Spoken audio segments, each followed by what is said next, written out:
하나, 둘. 네, 안녕하십니까. 네. 우리 새해 맞이해서 처음 보는데 인사하고 하죠. 네, 새해 복 많이 받으십시오. 네, 복 많이 받으십시오. 올해 가장 받고 싶은 복은 뭐예요? 합격. 그러죠. 다른 것도 물론 많이 받아야겠지만, 합격. 합격. 혹시 복권 샀어요? 복권, 로또. 저 지난 12월 말에 수업 끝나고 여기 지하철 가면 거기 복권 파는 데 있죠. 거기 1등이 많이 됐대요. 항상 줄 서 있고 그러잖아요. 그래서 한 해 마지막 기념으로 한번 저도 산다고 샀거든요. 그래서 5천 원 주고 자동으로 딱 뽑았어요. 그래서 이제 집에 올라가서 이제 맞춰보고 딱 하는데 5천 원이면 5개 주잖아요. 그러면 한 개당 번호가 6개죠. 그러잖아요. 그러면 5개니까 5, 6, 30이죠. 30번호. 놀라운 거. 저는 이런 경우도 처음이에요. 정말. 그 30개 번호가 당첨 번호 중에 단 한 개도 없어요. 이런 경우 진짜 그러지 않아요? 한두 개는 있지 않아요? 근데 그 30개 번호가 단 한 개도 없는 거예요. 제가 그것 보고 충격도 충격이지만 2번 다시 복권은 산다. 그래서 오늘 오다가 새해 첫 기념으로 사볼까 하다가 안 샀어요. 혹시 복권 당첨되고 싶으신 분은 저한테 오세요. 제가 30개 확실히 제껴줍니다. 확률이 어마어마해. 그러면 30개만 제껴도 번호 그거 제껴도 어때요? 그 나머지 번호만 해도요. 당첨되잖아요. 그래서 혹시 되고 싶은 분은 저 정말 충격받았어요. 어떻게 이럴 수가 있나. 그래서 이제 복권은 정말 이제 말 그대로 로또는 로또다 이런 생각 들었는데 제 친구들도 꼭 산다고 그러다가 그래서 그 일주일의 행복이다고 뭐 그런 얘기 하는데 그걸 미리 월요일 날 산대 항상. 그래서 월요일 날 사서 품고 있으면 일주일간 행복이라고 그러는데 뭐 나름대로 생각은 다 있는 것 같아. 자, 그런데 우리 너무 여행을 바라는 건 그래. 그런 걸 바라다가 우리가 폭삭 망하면 오늘 배우고자 하는 보험 이론과 관련해서 연관되는 얘기인데 그래도 우리가 어때요? 확실하게 좀 손에 쥘 수 있는 거 여기에 조금 뭔가 투자도 하고 우리가 대비도 하고 하는 게 좋지 않겠나 싶어요. 자, 그러기 위해서는 올해 시험 열심히 준비해서 합격할 수 있게끔 시험이 좀 당겨졌죠? 당겨졌기 때문에 준비를 해야 되는데 뭐 당겨져 봤자 이제 1차 시험이 조금 많이 당겨졌죠. 1차가 한 달 정도 당겨졌고 2차는 일주일. 그러니까 뭐 거기서 거기에요.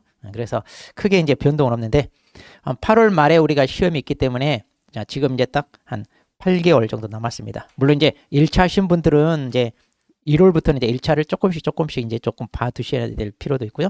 근데 이제 그렇게 부담은 없을 거예요. 그래서 이제 2차에 집중을 해야 되는데 지금부터 준비하더라도 충분하냐 하면은 제가 봤을 때는요, 실은 충분해요. 물론 이제 수험 준비하신 여러분들이 막 어려워하고 힘들어하고 이제 이런 건데 이게 이제 반복하고 그러면 시험에 출제될 만한 것은 보여요, 뻔히. 그러니까 우리 1과목에서 출제되는 거, 2과목에서 출제되는 거 주로 어떤 게 출제되느냐 이건데 출제가 되는 그런 부분 같은 게 조금 어느 정도 들어와. 그러면 차라리 샘플로 출제될 만한 거 하나 잡아가지고 반복해서 그것만 완전히 숙달하면 그러면 돼요. 그리고 이제 시간적 여유가 남으면 거기다 조금씩 덧붙여서 조금 더 하면 된다든가 이러면 돼요. 그러니까 너무 부담 갖지 마요. 그러니까 맨 처음에 하실 때 절대 부담 갖지 않는 거. 공부에 대한 부담 그걸 좀 줄이고 이왕이면 재밌게 또 즐겁게 그렇게 하시면 좋겠습니다.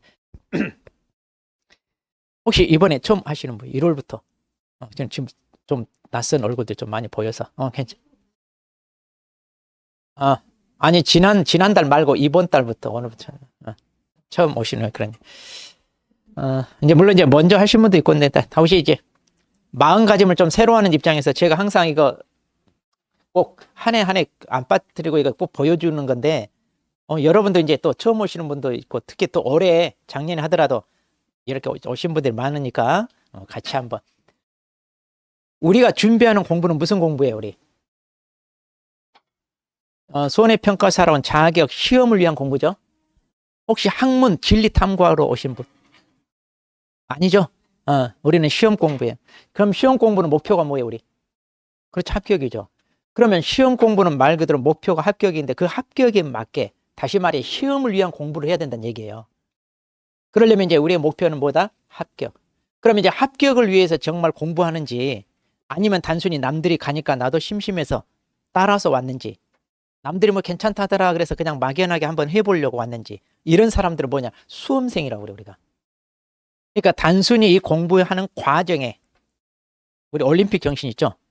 참가하는 데 의의가 있다.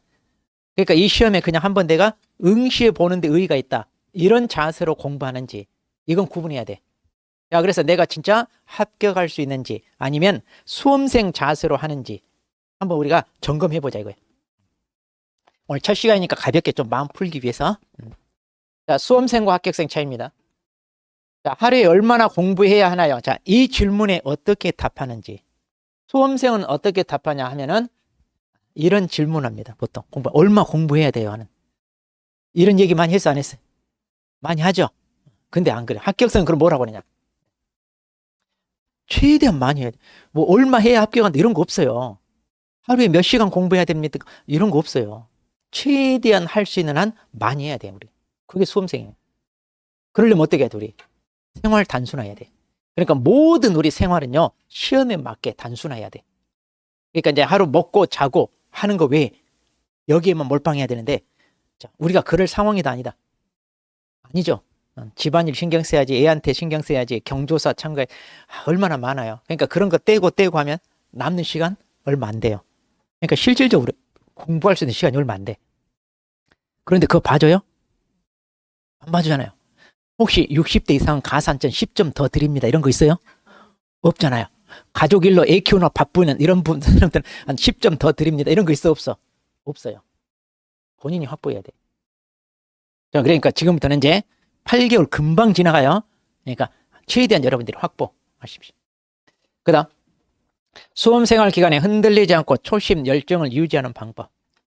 우리가 이제 새해 맞이해서 좀 새로운 각오로 왔는데 이거 계속 시험 볼 때까지 유지해야 되잖아요.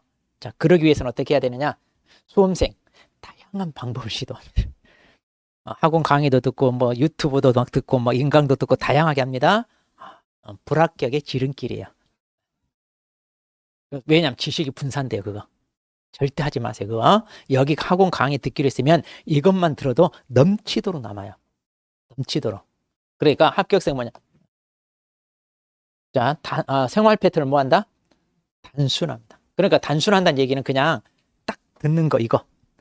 그리고요 프린트 예제 문제 나눠 드리잖아요. 그러면 이거 풀 수 있는 능력만 갖추면 돼요. 그러니까 우리가 지금 1월, 2월, 3월 3개월 과정에서 이제 한번 진도를 끝내는데 프린트 자료 나눠주잖아요. 그럼 여기 풀 수 있는 정도만 하면 여러분 선방한 거예요.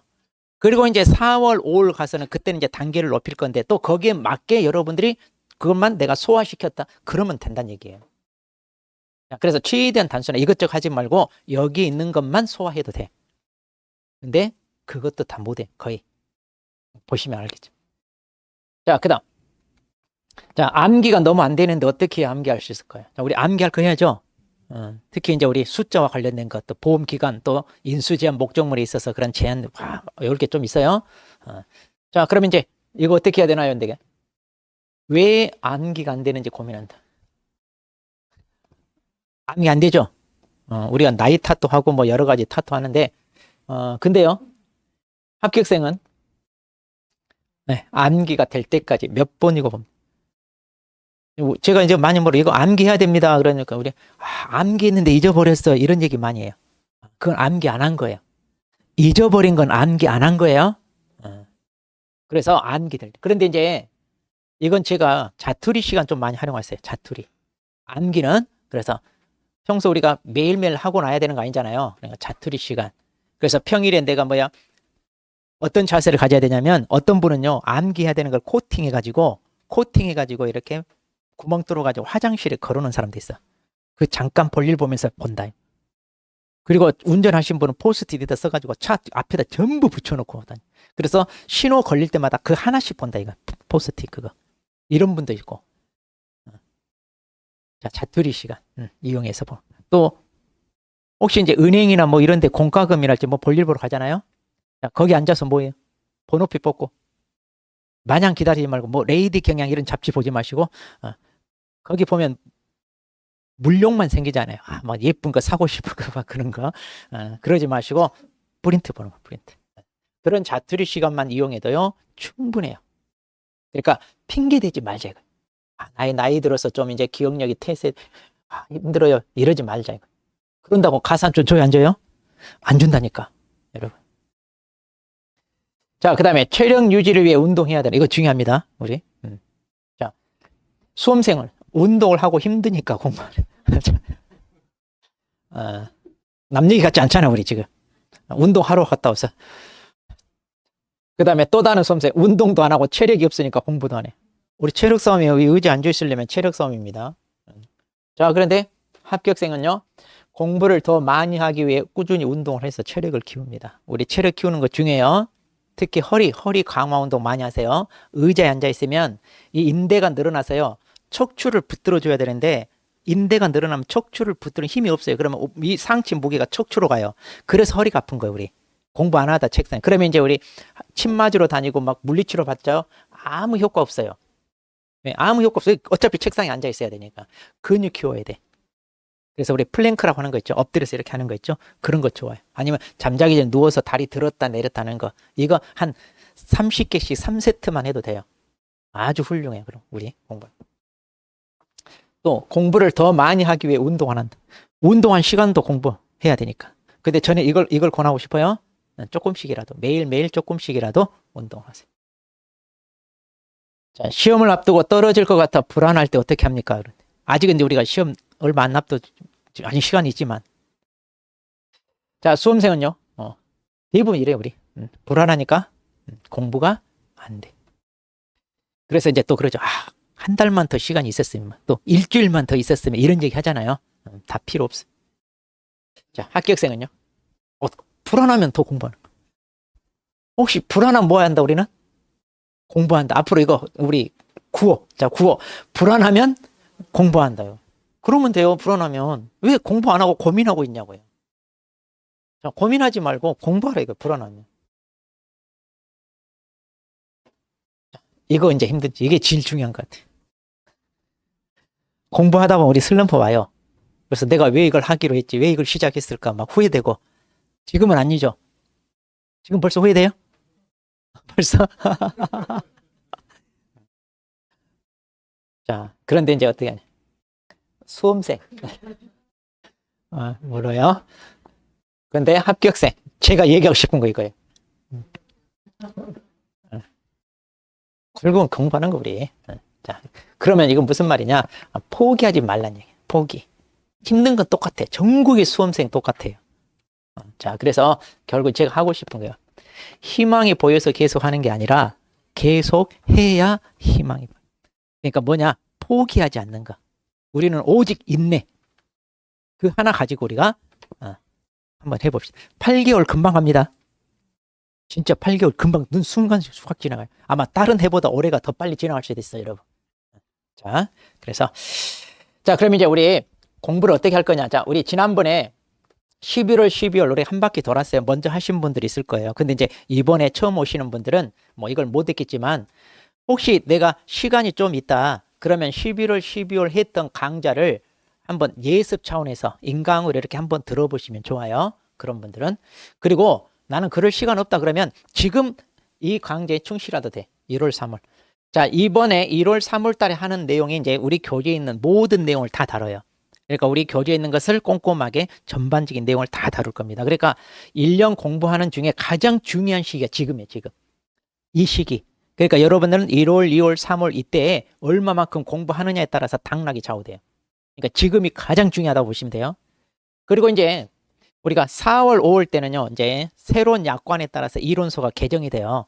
그래서 아마 항상 작년을 기준으로 하면 3월 19일. 그리고 이제 수정해가지고 4월 19일 최종적으로 나왔는데, 뭐 크게 변동이 없으면 올해도 바뀐 약관에 따라 이론서가 새로 나오면 그때 이제 추가된 내용, 개정된 내용, 그것을 이때 반영을 할 겁니다. 그래가지고 그거 이제 추가할 거예요. 그러니까 이때 공부할 것은 다 하고 이때 이제 바뀐 내용 위주로 해가지고, 그리고 이제 조금 심화 과정, 조금 어렵다고 하는 거 그때 이때 할 거고요. 그리고 이제 6, 7월 달에 이제 우리가 문제풀이 합니다. 그래서 2달에 걸쳐서 이제 물론 이때 내용 정리도 다 할 것이고, 우리 수험생분들의 이론 이거 책을 보면 얼른 눈에 안 들어오잖아요. 그래서 좀 간략하게 내용 요약 정리된 것 좀 있으면 좋겠다는데 그거 여기에 돼 있어요. 여기 문제집에. 그러니까 이때 보셔도 돼. 그러니까 내용 정리는요. 기본 이론이 어느 정도 이해가 돼 있어야 그게 머리에 들어오지. 처음부터 요약된 걸로 하잖아요. 서술형 이거 못합니다. 그러니까 그게 좋은 게 아니에요. 자, 그러니까 지금은 이론서에 있는 것을 그냥 쭉 한번 읽어보시면서 이해하는 쪽으로 하세요. 그리고 이때 정리해도요. 안 늦어요. 항상 공부는 단계가 있어요. 근데 그 단계를 건너뛰려고 하는 분들이 있어. 막 조급한 마음에. 그리고 이제 뭐 또 한 2년, 3년 이렇게 하신 분들이 좀 그러는데 그러지 말고요. 2년, 3년 한다 하신 분들도 다시 초심으로 돌아가는 게 중요해요.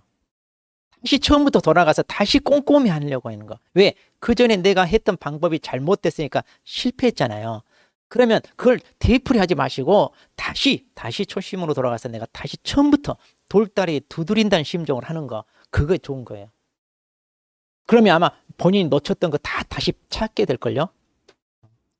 자, 이때 하고 그 다음에 이제 우리가 8월 한 달 동안에는 이제 동형 모의고사 이제 실전 시험 보고요. 그리고 최종 하루에 정리할 게 특강으로 그래서 시험장에 꼭 가지고 가야 될 내용. 우리 두꺼운 교재를 하루에 다 정리해서 이걸 가지고 이것만 가지고 시험장 들어가도 우리가 합격할 수 있게끔 그렇게 최종 마무리 다 해드립니다. 자, 그래서 지금은 이제 이거 과정 끝났으니까 이제 여기서부터 이제 우리가 진행해 나가면 그래도 충분하다는 얘기예요. 자, 그러면 이제 우리 교재 자 1페이지 보겠습니다.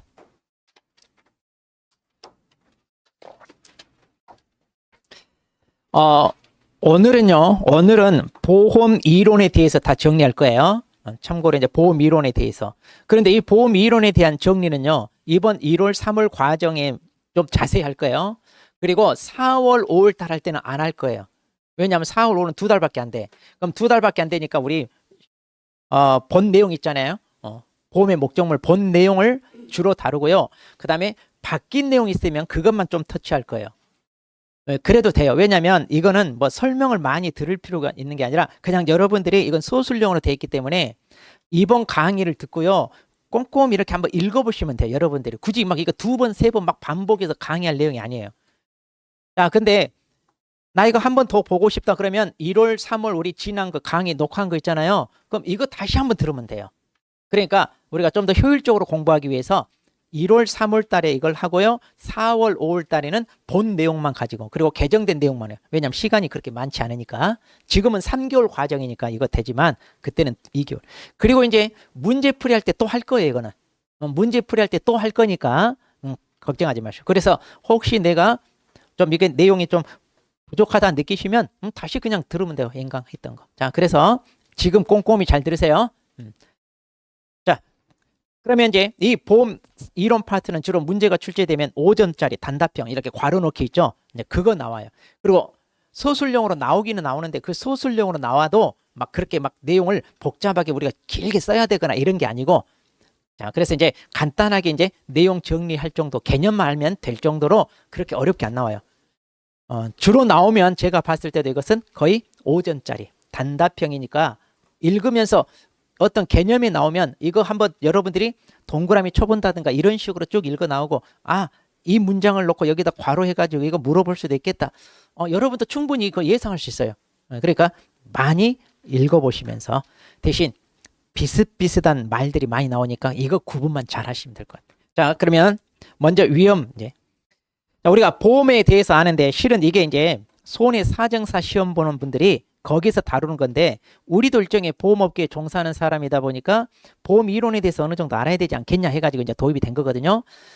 그래서 이제 손해사정사에서 치르는 그 교재를 가지고 여기다 요약해서 이제 정리하다 보니까 저도 봤을 때는요 조금 안 맞아. 논리적으로 흐름이 없어요. 왜냐하면 좀 그 내용을 압축해서 이렇게 짜집게 하다 보니까 조금 안 맞아요. 자, 그래서 조금씩 바뀌고 하는데 그래도 이제 중요한 내용들은 여기 들어가 있으니까 자, 이걸 가지고 우리가 또 정리를 해보도록 하겠습니다.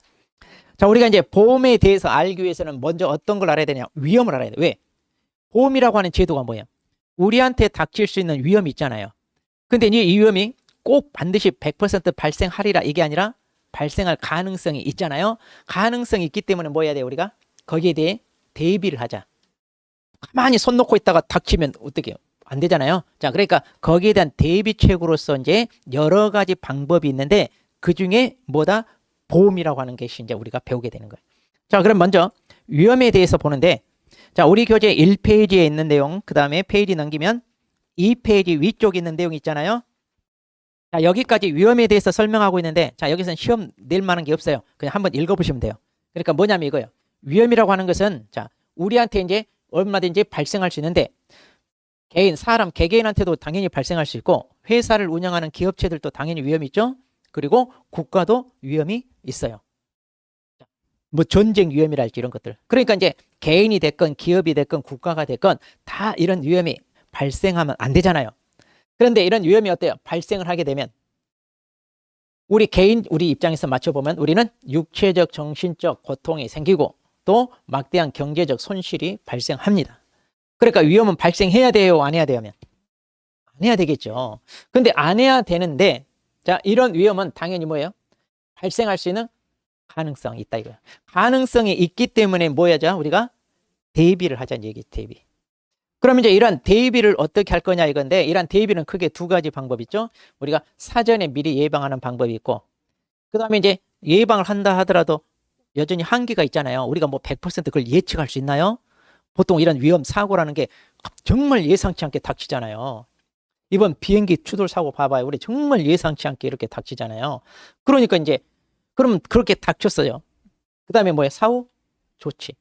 또 우리가 남아있는 사람들, 또 남아있는 가족들은 어때요? 생계를 계속 유지해야 되니까 그런 조치도 우리가 필요한 거죠. 자, 그래서 이제 뭐 하자? 대비하자. 그럼 이 대비하는 사전 예방 사후 조치 방법이 여러 가지가 있는데 그 중에 이제 가장 대표적인 게 뭐다? 보험. 그래서 이제 우리가 보험을 알기 위해서 이제 위험을 먼저 배우고 있는 겁니다. 자, 그러면 자, 거기 이제 1페이지하고 2페이지에 있는 내용이 지금 이 내용인데, 자, 이것은 한번 읽어보시면 됩니다. 자, 그 다음 2페이지로 갑니다. 자, 2페이지 가면 이제 위험의 정의가 나옵니다. 자, 그럼 이제 우리가 위험을 대비하기 위해서는 뭐냐? 위험이 뭔지 알아야 대비하죠. 그러잖아요. 그러니까 위험이 뭔지 우리가 그 개념을 먼저 살펴보는 거예요. 그리고 이제 이런 위험도 어떤 종류가 있는지.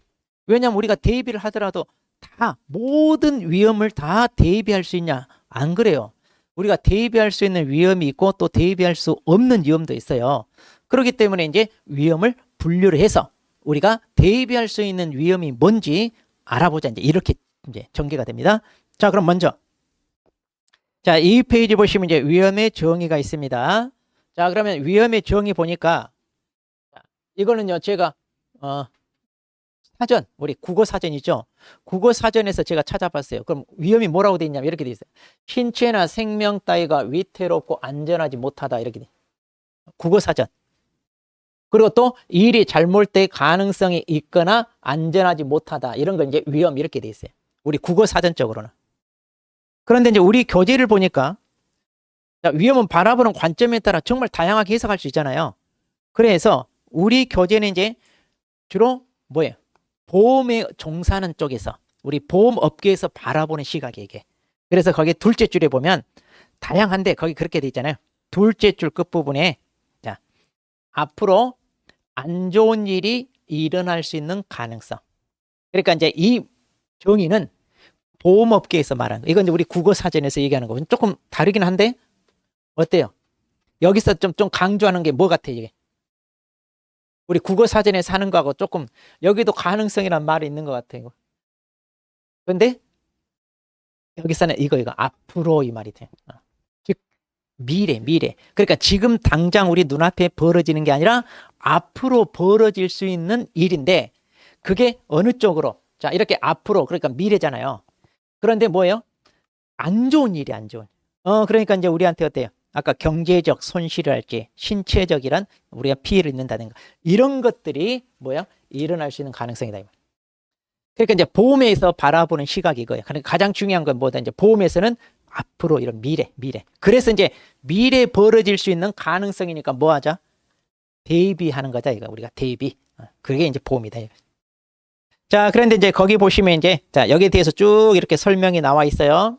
그리고 또 이걸 이제 바라보는 학자에 따라서 거기 맨 밑에 자, 2페이지 맨 밑에 보시면 자, 이 페이지 맨 밑에 보시면 또 학자들에 따라서 이제 이걸 또 다양하게 해석을 하고 있습니다. 그래서 위험이 뭐예요? 손실의 기회다. 또 이렇게도 얘기하고요. 그 다음 손실의 가능성이다. 그러니까 손실이란 말 그 자체가 다 뭐예요?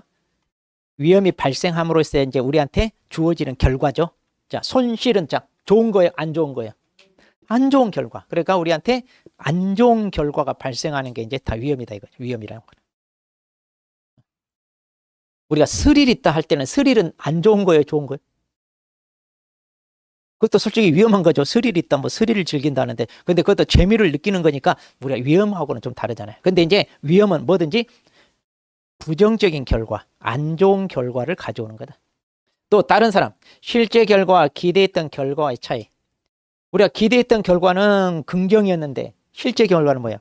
부정적으로 발생할 수 있겠죠. 이게 이제 위험이다.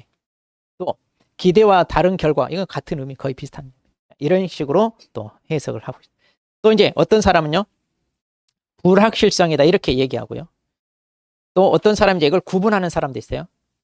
위험하고. 그래서 자, 오른쪽 페이지 봐봐요. 자, 지금 어떤 사람은 불확실성 이것도 위험이다 그러는데 또 이제 학자에 따라 이것은 구분하는 사람도 있어요. 그래서 3페이지 보시면 3페이지 보면 이제 위험과 불확실성을 구분해요. 그래서 거기 둘째 줄. 위험은 결과와 발생 가능성이 정확히 알려져 있는 사건 그랬고, 불확실성은 결과와 결과의 발생 가능성이 정확히 알려져 있지 않은 사건 이렇게 돼 있잖아요. 그럼 이게 무슨 말이냐인데 그거 또 이제 예로서 나왔네 거기. 자, 우리가 동전을 던져서 앞면과 뒷면이 나올 확률은 반드시 뭐예요? 반반씩. 그러니까 앞면이 나오면 우리가 긍정적인 거 좋은 거고 뒷면이 나오면 만약 부정적인 거다 해봐요. 그러면 부정적인 영향이 나올 확률이 반드시 있죠. 그러니까 이제 이런 것을 위험이라고 그래. 그래서 그 부정적인 나온 확률적으로 부정적인 나올 것을 대비해서 우리가 준비하는 거죠. 근데 불확실성은 뭐냐? 전혀 그런 게 알려져 있지 않은 사건. 그러니까 예를 듭니다. 자, 여러분 자동차를 다 운전한다고 해봐요. 그럼 보험 들어요, 안 들어요? 들죠. 왜? 자동차 사고 날 확률이 있어요, 없어요? 있으니까 우리가 대비하기 위해서 보험 다 들었어요. 자, 그런데 지금 여러분이 공부하고 있는 이 건물 있잖아요. 자, 그럼 이 건물이 위치하고 있는 이곳에 지진이 발생해서 무너지면 여러분이 다 사망할 수 있어요. 자, 그래서 자, 사망 보험금 드세요. 여기 지진 대비해서. 그러면 보험 가입할 거야, 안 할 거야? 할 거야, 안 할 거야? 저 안 해요. 저도 안 해요. 자, 지금 여기 지진이 발생하리라는 것을 어때 예상을 해 못해? 물론 날 수도 있겠지만 앞으로 어때요? 할 거예요, 안 해요? 전혀 그건 우리 예상할 수 없지. 그러니까 전혀 예상할 수 없는 거, 발생 가능성이 없는 거, 그게 불확실성이에요. 그럼 이런 불확실성은요, 우리가 대비하기 위해서 뭐 보험 가입한다 이런 거 할 필요가 있다 없다? 없잖아요. 그래서 이제 이걸 구분하는 사람도 있긴 해요. 자, 그래서 어떻게 보면 이제 불확실성도 위험이라고 이렇게 부르는 사람도 있고, 그렇지 않고 이것은 위험과 이렇게 이런 개념으로 다르다 이렇게 이제 보는 사람도 있고 그래요. 자, 그런데 뭐 이렇게 보니까 이것은 시험에 그렇게 나올 만한 것들 아니야. 왜? 견해가 대립되는 건요, 시험 문제 못 내. 그러니까 이렇게도 얘기할 수 있고 저렇게도 얘기하면 뭐가 답이야? 누구 입장이 답이야? 이런 문제가 생기죠. 그러니까 이런 것은 가볍게 읽어보시고, 대신 이제 우리 3페이지에 있는 위험과 관련된 개념 있죠. 그러니까 위험과 조금 구분해야 되는 개념인데, 이게 이제 손해사정사에서는 이게 시험에 나왔어요. 손해사정사 시험에. 그러니까 우리도 나올 확률이 있어요. 그러니까 이제 이 개념은 좀 알자 이거죠. 자, 그럼 이제 위험과 관련이 깊은 용어로 위태, 손인, 손해 이제 이렇게 세 가지가 있는데, 자, 그럼 이제 이것을 위험과는 조금 다른 그런 뉘앙스가 있다 이런 얘기인데, 자, 그럼 먼저 위태부터 보겠습니다.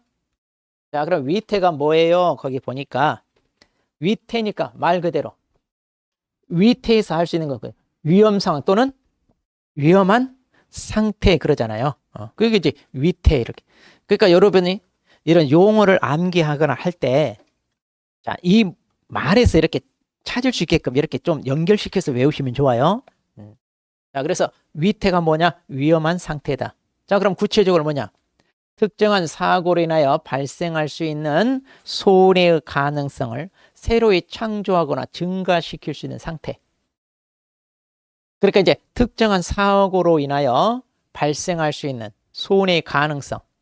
그러니까 손해라고 하는 것은 이제 이것은 결과잖아요. 그러니까 이러한 결과가 발생할 수 있는 가능성을 창조하거나 증가시킬 수 있는 상태를 의미합니다. 그게 위태예요.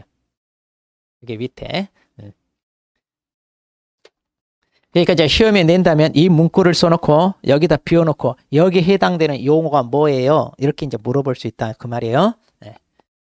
자, 그러면 이제 혹시 그렇게도 물어볼 수 있고 아니면 이 안에서 이제 이렇게 괄호를 쳐가지고 물어볼 수도 있고. 자, 그런데 이제 위태는 뭐냐? 손해라고 하는 이 결과를 뭐야? 창조하거나 만들어내거나 그 다음에 증가시킬 수 있는 상태를 의미합니다. 상태.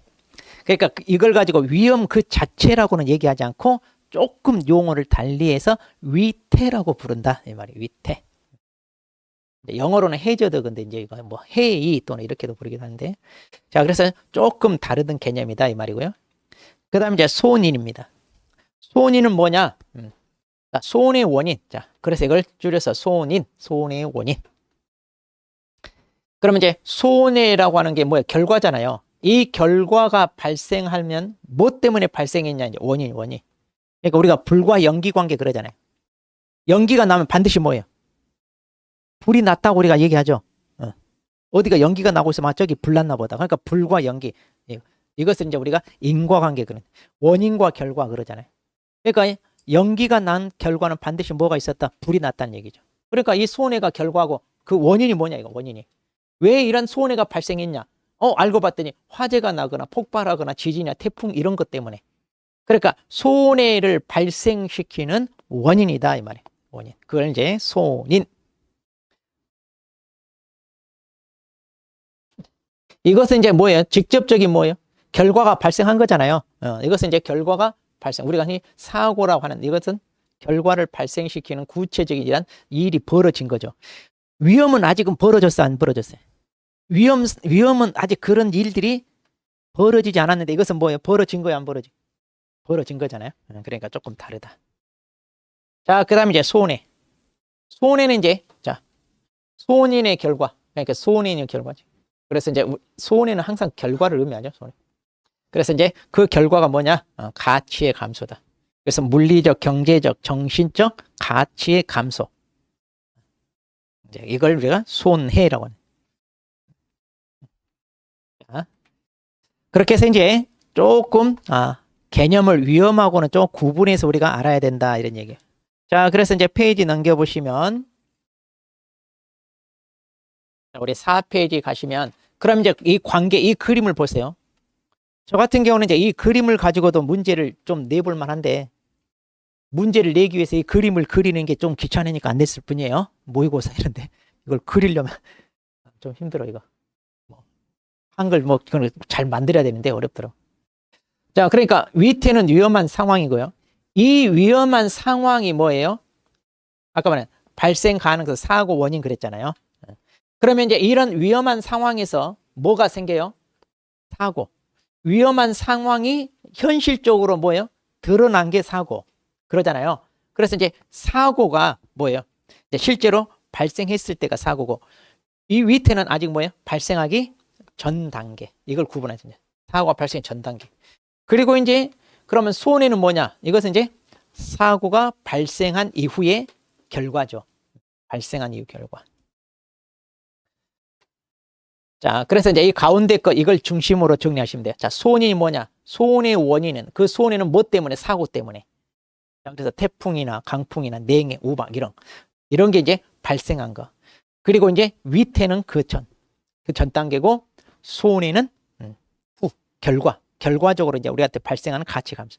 그러니까 여기서 위험이란 말과 가장 비슷한 게 뭐예요? 그럼 위험과 가장 비슷한 거. 위태죠, 위태. 위험하고 가장 비슷한 게, 그러니까 위태하고 위험하고 여러분이 혼동하지 않게끔 잘해야 돼. 다른 것은, 여기는 이제 사고는 이미 발생했잖아요. 위험이 현실화된 거잖아요. 이것은 그 결과고.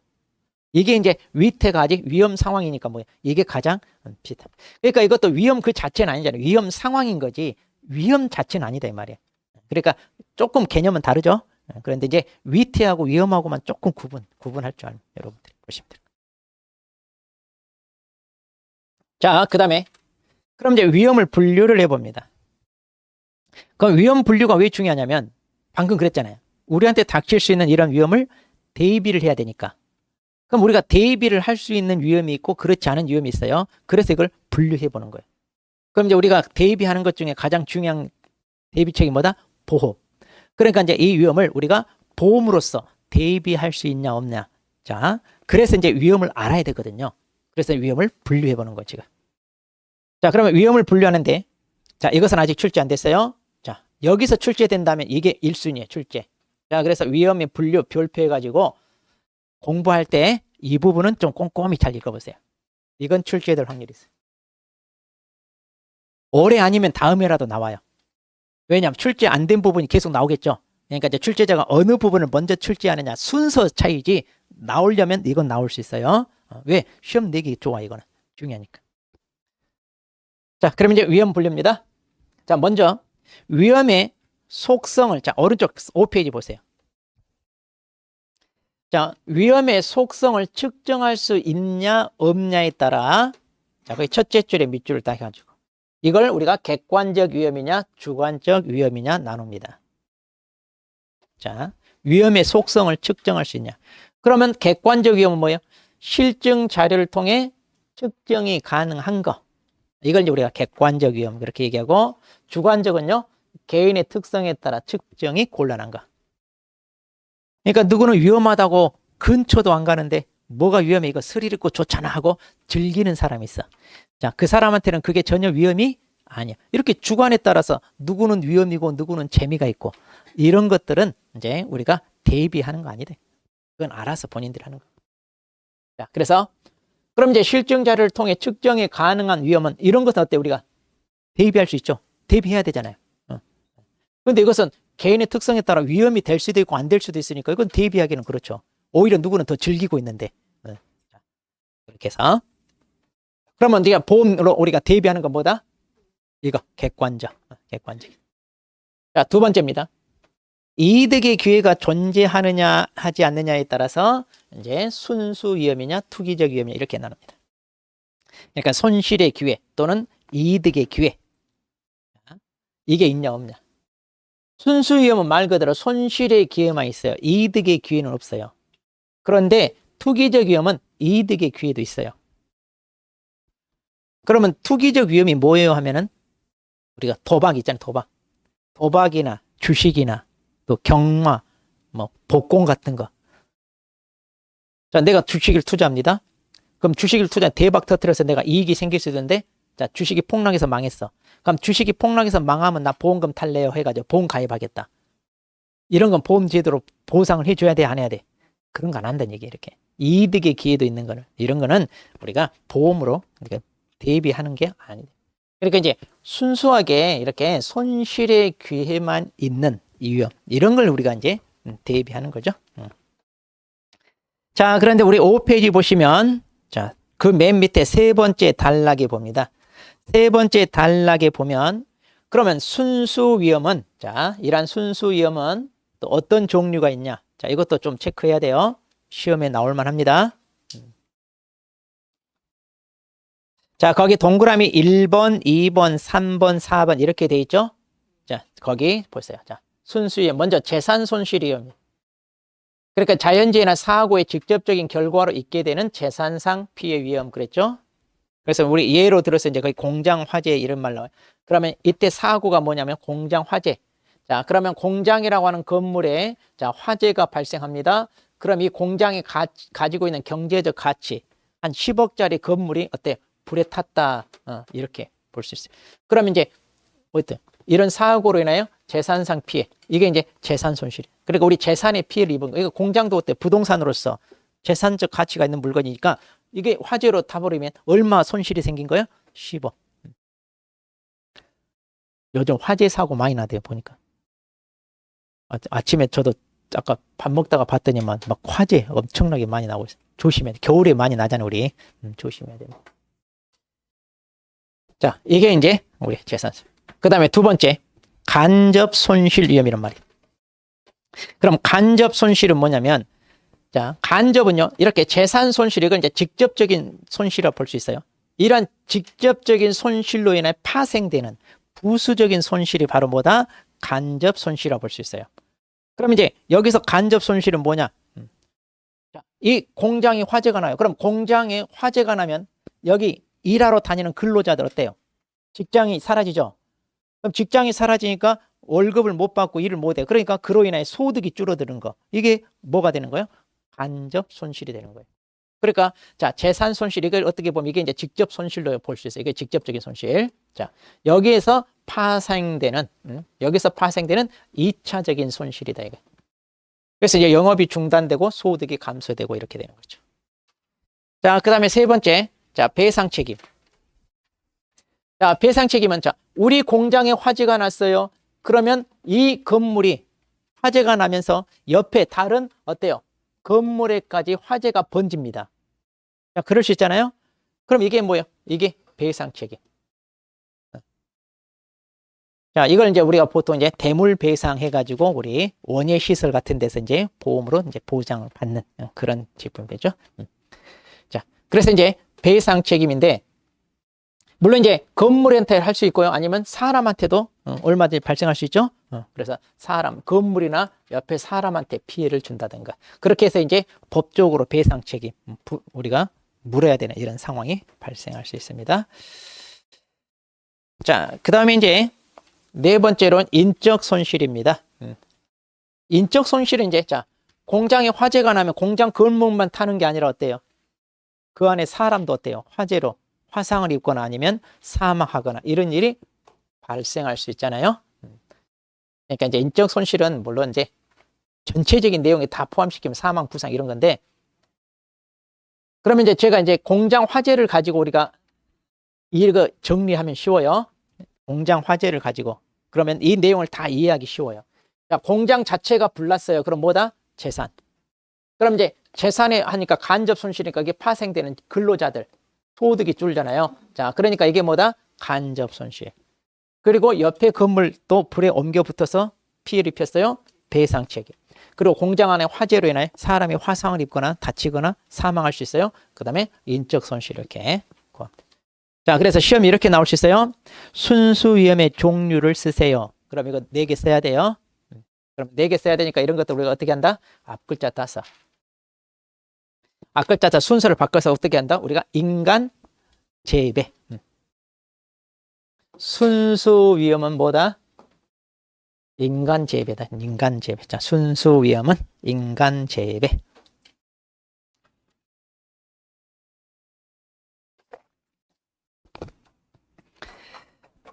자, 이렇게 정리하시고.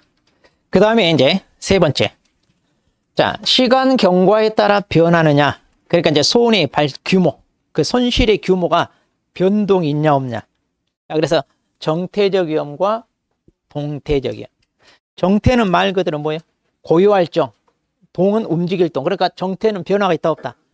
없다는 얘기죠. 그래서 정태는 변하지 않는 위험. 그리고 이제 반대로 동태는 변하여 예상하기 어려운 위험. 그럼 여기서 정태적 위험 뭐냐면, 자, 우리 주택이 화재가 났어요. 자, 불 다 탔어. 다 소실됐어. 자, 그러면 우리가 5억짜리 집이 불이 났습니다. 그럼 5억짜리 손실이 딱 나고 끝나잖아요. 좀 시간이 흘러서 이게 뭐 3억으로 준다든가 막 10억으로 늘어나거나 그래요? 아니죠. 그 사고 한 번으로 끝나는 거예요. 이게 정태적 변동이 없어. 그 손실이 그대로 유지돼. 근데 동태적이란 말이 이게 움직인다는 얘기예요. 그러니까 손실이 커졌다 적어졌다. 그러니까 이제 우리가 주식 투자 같은 게 하면 주식이 가격이 오르면 어때요? 손실이 없고 이익을 봤는데 뚝 떨어지면 손실이 생기고, 이렇게 시간이 변함에 따라서 그 손실의 규모가 변동이 생기면 이런 걸 갖다 우리가 동태적 위험 그래요. 동태적. 그래서 이제 우리 교재 보시면 거기 보면 이것도 좀 잘못된 것 같아요. 제가 봐도. 거기 둘째 줄에 그렇게 되냐. 둘째 줄 끝부분에 보면 정태적인 화산 폭발, 지진 발생 같이 시간의 경과에 따라 성격이나 발생이 크게 변하지 않을 것으로 예상되는 위험 그런데, 화산 폭발이나 지진은 여진이라는 게 있죠. 그리고 계속 더 사고가 커질 수 있어. 뭐 예를 이렇게 들었나 모르겠어. 아마 이거 교재가 바뀌어서 나올 수도 있어요. 이건 예를 잘못 든 것 같아. 그러죠? 이거는 좀 제가 봐도 잘못된. 그런데 이제 그 밑에 이제 정태적 해가지고, 자, 5째 줄 보면 소비자 기호 변화, 시장에서 가격 변동, 기술의 변화, 환율 변동 이런 것들. 자, 그래서 이제 환율 변동 이런 거. 그러니까 이제 항상 경기 변동 흐름처럼 이런 식으로 이렇게 변동이 있는 게 이제 동태적 위험입니다. 그러면 보험으로서 우리가 대비할 수 있는 게 뭐예요? 동태적 이것은 대비가 안 되죠. 들쭉날쭉하니까. 이렇게 한번 사고로 변하지 않고 그 손실이 그대로 남아 있어야 뭔가 대비를 하는 거지. 자, 그 다음에 네 번째입니다. 위험에 미치는 범위가 광범위하냐, 이렇게 좀 한정적이냐 해가지고, 자, 여기 특정적이냐, 기본적이냐, 이렇게 나눕니다. 그러니까 이제 위험이 미치는 범위가 특정적이다. 이걸 다른 말로 한정적, 이렇게 볼 수도 있습니다. 한정적이다. 그러니까 이제 어떤 피해가 딱 특정 누구 한 사람이랄지, 특정 장소랄지, 어떤 물건에 대해서 이렇게 해야지 되지. 너무나 광범위하게 퍼져 있으면 그것은 감당이 돼야 안 돼요. 안 되죠. 그래서 특정적 위험과 기본적 위험인데, 특정적인 제한적 범위에서 손실이 이제 발생하는 거고, 이거는 불특정 다수나 사회 전체에 초래하는 거. 대표적으로 우리 코로나는 보험회사가 감당을 해야 못해요. 못해요. 그 어마어마한 부도나죠. 그래서 이런 경우는 국가가 정책적으로 하죠. 국가가 정책적으로. 그래서 이제 코로나 백신 맞은 것 때문에 우리가 이제 그 비용을 다 지불하고 있습니다. 우리 공짜 아니에요. 우리 국가가 그 백신 다 사가지고 외상으로 사가지고 와가지고 우리 다 의무적으로 접종시키고 이제 그 돈을 갚아줘야 되는데 그 돈이 어마어마하잖아. 막 조 단위잖아요. 지금 막 이런 것은 보험회사가 감당 못해. 자, 그래서 이제 이것도 마찬가지. 그러면 이제 보험으로 우리가 대비할 수 있는 건 뭐겠어요? 당연히 특정적 위험이 되겠죠.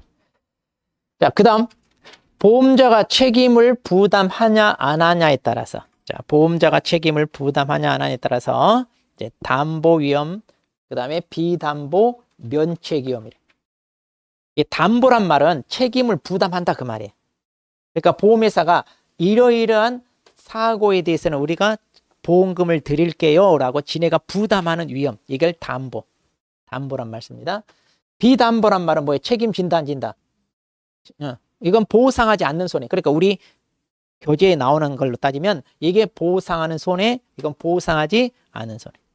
그 다음에 면책은 뭐냐면 책임을 면한다 이거잖아요. 이거 구분 잘해야 돼요. 책임을 면한다는 얘기니까 뭐냐? 그럼 이것은 담보위험, 즉 보상하는 손해냐? 맞아요. 보상하는 손해예요. 담보 위험이지만 그걸 보상하지 않겠다 이거예요. 왜 그럴까? 보험금 타려고 의도적으로 사고를 일으킨 거. 보험 사기랄지 우리가 도덕적 해이라고 그러잖아요. 이런 건 보상을 해줘야 안 해줘요? 이건 안 해줘. 이건 면책이에요. 면책. 그러니까 보험금 타려고 고의 의도적으로 사고를 일으켰다? 그거 안 해주잖아요. 보험금 안 주잖아요. 그거 얘기하는 거예요. 이거 구분해야 돼요. 참고로 우리 한번 봐봅시다. 우리 교재에 저기 한번 봐보죠. 자, 110페이지 봐봐요. 우리 110페이지. 자, 110페이지 보시면 거기 보상하지 않는 손해가 나와요. 그럼 우리 보상하는 손해는 자연재해, 조세, 화재 이렇게 있잖아요. 그게 담보위험이에요. 이게 여기 말 있나? 보상이 가능한 거. 그래서 자연재해, 우리 조세, 화재 이런 것들은 보상해 준다 그랬잖아요.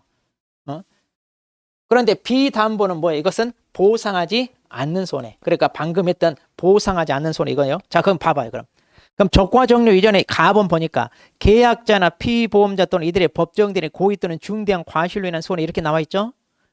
자, 그 다음에 쭉 내려오면 세 번째 다번에 봐봐요. 원인의 직간접 묻지 않고 병해충으로 발생한 손해 있죠.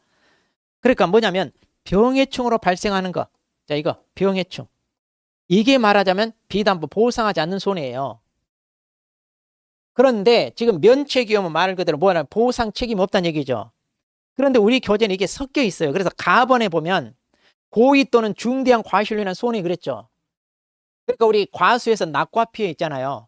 그럼 낙과 피해가 발생하면 그 낙과 피해를 조사해가지고 보험금이 나가는데 보험금 많이 타려고 의도적으로 과실을 막 따가지고 떨어뜨려. 그래놓고 피해가 이렇게 많이 발생했다. 보험금 많이 주세요 하면 이건 줘야 안 줘요? 이거. 그러면 이런 것들은 뭐예요?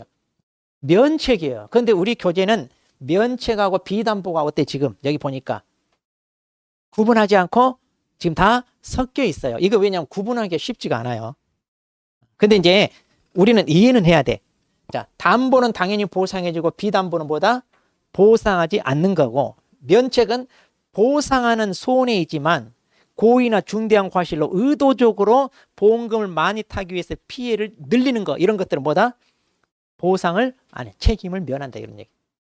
이걸 이제 우리가 도덕적 해이라고 그러잖아요. 보험금 타기 위해서 의도적으로 사고를 일으킨다, 이런 것은 면책. 구분을 해야 돼, 이거 구분. 네.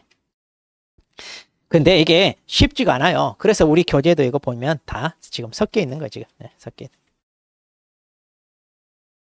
자, 그렇게 해서 자, 그러면 이제 우리가 한번 정리를 해볼까요? 자, 그럼 지금까지 이렇게 쭉 여러 가지 이제 분류를 해봤는데, 보험으로서 이걸 분류하는 이유는 보험으로서 대비를 할 수 있냐 없냐 이거잖아요. 그럼 이제 시험 문제 이렇게 되네요. 저도 이제 문제집 넣고 모의고사 내는데, 자, 여기서 이런 식으로 쭉 박스에다 집어넣어 놓고 다음 중 보험의 종류 중에, 아니 그 위험의 종류 중에 보험으로 대비할 수 있는 위험을 다 쓰세요. 이렇게 하면. 그럼 이제 아까 제일 처음에는 뭐예요, 우리? 객관적 위험, 주관적 위험? 객관적 위험 써야 되고, 그 다음에 두 번째 순수 위험 써야 되고, 그 다음에 정태적 위험 써야 되고, 그리고 특정적 위험 써야 돼요. 이건 내기가 좀 그래요.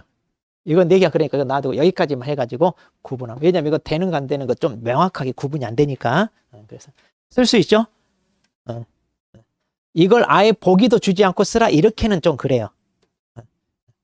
이렇게 보기로 이제 박스에 좀 이런 걸 써놓고 막 뒤죽박죽 이렇게 써놓고 그 다음에 이제 쓰세요. 그러면 이제 담보위험 이것도 보험으로 대비할 수 있죠? 그러니까 혹시라도 나오면 그것도 써야 되고요. 면책위험 이런 것은 아니니까 놔두고 이제 담보위험까지 보험으로 우리가 한다, 이렇게 하면 될 것 같아. 자, 그 다음에 이제 자, 8페이지 이제 농업 부분 위험 보겠습니다. 자, 그럼 여기부터 잠깐 쉬었다가 우리 좀 보겠습니다.